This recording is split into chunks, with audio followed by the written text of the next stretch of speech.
Hi, I'm Gavin Glicksman. You're watching Sun Boxing. Joining me today is Eddie Hearn. Eddie, we're at the press conference for David Haye, Tyson Fury. It's finally signed, sealed and delivered.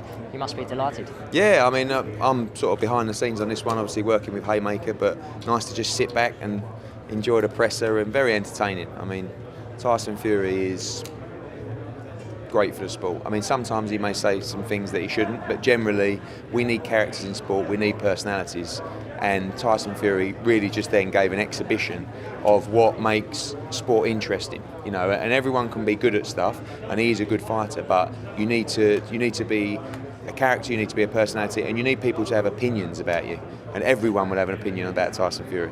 David didn't rise to any of the bait. He just sat there very cool, calm and collected. Did you expect that? He's been quite outspoken in the past, but it was very chilled today. Yeah, I think so. I think, you know, he's seen it so many times. I mean, you know, he talks about all the things that a fighter should say. You know, I'm going to put on a show, it's going to be a great event, tough fight, all this. Tyson's new, he's fresh, he's raw. You know, I mean, you see some of the things he does. I mean, no one in boxing really does that, do they? I mean, you go back to the real entertainers like, you know, the Nazis, the Eubanks. Remember, Eubank would walk in here with his cane and a monocle and jodhpurs, and everyone would go, he's a lunatic.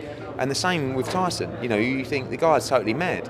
And we haven't really got enough of those personalities in boxing.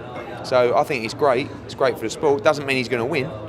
But I think that, you know, the entertainment is going to build and build and build as the fight draws closer.